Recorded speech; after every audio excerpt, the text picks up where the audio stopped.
దేవునికి స్తోత్రము. అనుదిన వాక్య ధ్యానమునక ఈరోజు ధ్యానించుకొనుటకు పరిశుద్ధ గ్రంథము నుండి యోహాను వ్రాసిన మొదటి పత్రికలోని 3వ అధ్యాయము 18వ వచనాన్ని మనము ధ్యానించుకుందాము. క్రీస్తు ప్రభు ప్రశస్త నామములో ప్రియ దేవుని బిడ్డలందరికీ శుభములు, దీవెనలు మీ అందరికీ కలుగునుగాక.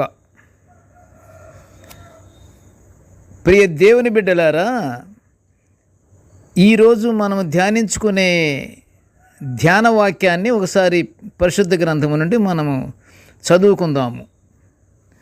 యోహాను వ్రాసిన మొదటి పత్రిక 3:18. చిన్నపిల్లలారా, మాటతోనూ నాలుకతోనూ కాక క్రియతోనూ సత్యముతోనూ ప్రేమింతము. ప్రియ దేవుని బిడ్డలారా, ఎంతటి ఆత్మీయ సత్యవాక్యాన్ని మనం ధ్యానించుకుంటున్నామంటే, మనము ప్రేమించే విధానం గురించి ధ్యానించుకుంటున్నాము. ప్రేమించే విధం అంటే ఎలా ప్రేమించాలి.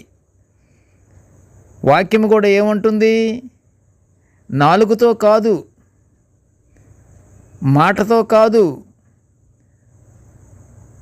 క్రియతోనూ సత్యముతోనూ ప్రేమించాలంట. అదే కరెక్ట్ అయినటువంటి యోహాను గారి యొక్క ఉద్దేశంలోని ఆత్మీయ మాట. ఇప్పుడు పరిశుద్ధ గ్రంథంలో ఏమని వ్రాసిందంటే, మనం మాటలతో లేదా నాలుకతో ప్రేమించకుండా క్రియతోనూ సత్యంతోనూ ప్రేమించాలి అని యోహాను భక్తుడు సెలవిస్తున్నాడు. ఈరోజు ధ్యానవాక్యము,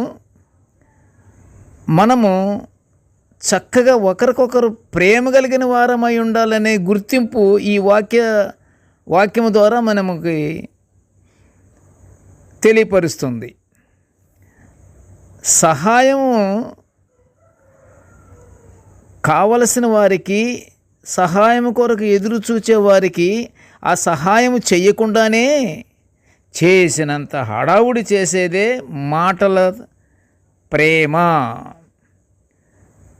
సహాయం కొరకు కోరే అతనికి సహాయం చెయ్యాలి. అలాంటి సహాయం ఏమి చేయకుండా, సహాయం అనేది మాత్రం ఏమి లేకుండా హడావుడిగా మనం చేస్తుంటాము. అలా చెయ్యకూడదు ప్రియ దేవుని బిడ్డలారా. ఇంకా చెప్పాలంటే, విశ్వాసము కన్నా క్రియలే గొప్పవి.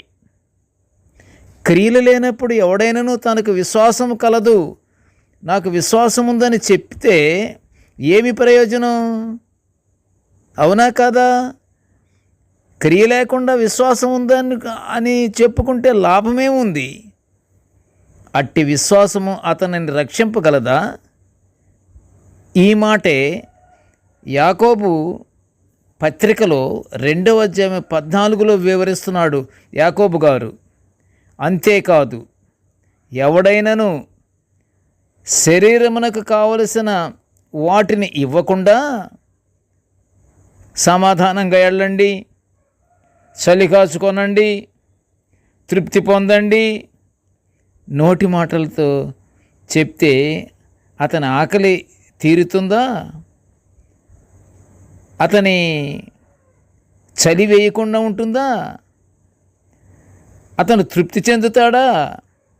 సమాధానంగా వెళ్ళండి, మీరు మంచిగా భోంచేయండి, మీరు చక్కని వాతావరణంలో మీరు విహరించండి అంటే అవుతుందా?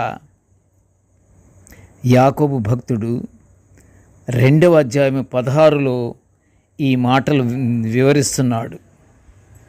నోటి మాటలు, నాలుక చాలా ప్రమాదాలు తెచ్చిపెడతాయి. మనము నోరుంది కదా అని ఇష్టం వచ్చినట్టు మాట్లాడకూడదు.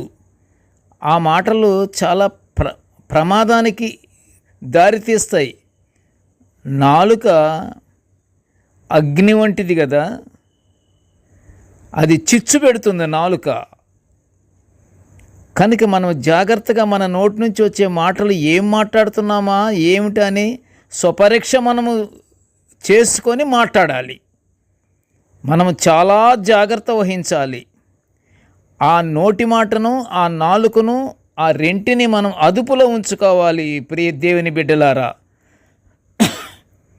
పౌలు గారు ఎఫెసీయులకు రాసిన పత్రికలో 4వ అధ్యాయం 29లో ఏమంటున్నాడంటే, మీ నోటి నుండి ఎటువంటి హానికరమైన మాటలు రానివ్వకండి, అవసరములో ఉన్నవారిని ఆదుకొని క్రీస్తు ప్రభు వారికి కృతజ్ఞతాస్తుతులు చెల్లించాలంటున్నాడు.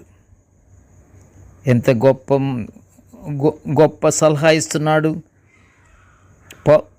పౌలు గారు. మాట చెప్తే చాలదు, క్రియారూపంగా చెయ్యాలి.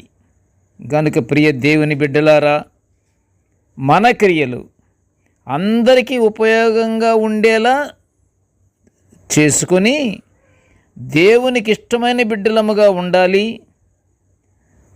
అప్పుడు దేవునికి ఇష్టమైన బిడ్డలుగా మన యొక్క పనులు, మన యొక్క ఉద్దేశాలు, మన యొక్క క్రియలు దేవునికి ఇష్టమైనట్లుగా కానీ ఉంటే మనం పరలోక ఆశీర్వాదాలు పొందుకుంటానికి అర్హత కలిగి ఉంటాము. ప్రార్థన చేసుకుందాము.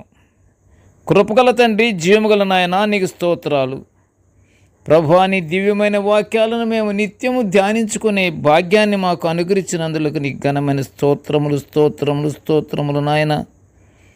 కృపగల తండ్రి, నేటి ధ్యాన వాక్యాన్ని వినుచున్న ప్రతి బిడ్డను ఆశీర్వదించయ్యా. ఇదిగో తండ్రి, మేము ఒకరికొకరము ప్రేమ కలిగి మేము జీవిస్తూ, ఎవరికి కావలసినటువంటి, ఎవరు ఆపదలో ఉన్నారో, ఎవరు సహాయం కొరకై చేతులు చాపి ఉన్నారో తండ్రి, అది నీ చిత్తములో నాయన చేయగలిగినంత సహాయము చేయుచు, వారికి అలాంటి వాళ్ళకి సహాయము చెయ్యమని ప్రతి ఒక్కరము నీ సన్నిధిని మోకాళ్ళు ఊని నాయన ప్రార్థించే భాగ్యాన్ని మాకు అనుగ్రహించమనియు తండ్రి, మమ్మల్ని అందరినీ దీవించి మేము ప్రేమతో నీ యందు భయభక్తులు కలిగి జీవించే భాగ్యాన్ని మాకు అనుగ్రహించమని నాయనా, ఈ మనవలన్నీ యేసయ్య పుణ్యనామమున వినయముగా వేడుకొంచుంటున్నాము తండ్రి. ఆమెన్. దేవుడు మనలందరినీ బహుగా దీవించుగాక. Amen, amen, amen.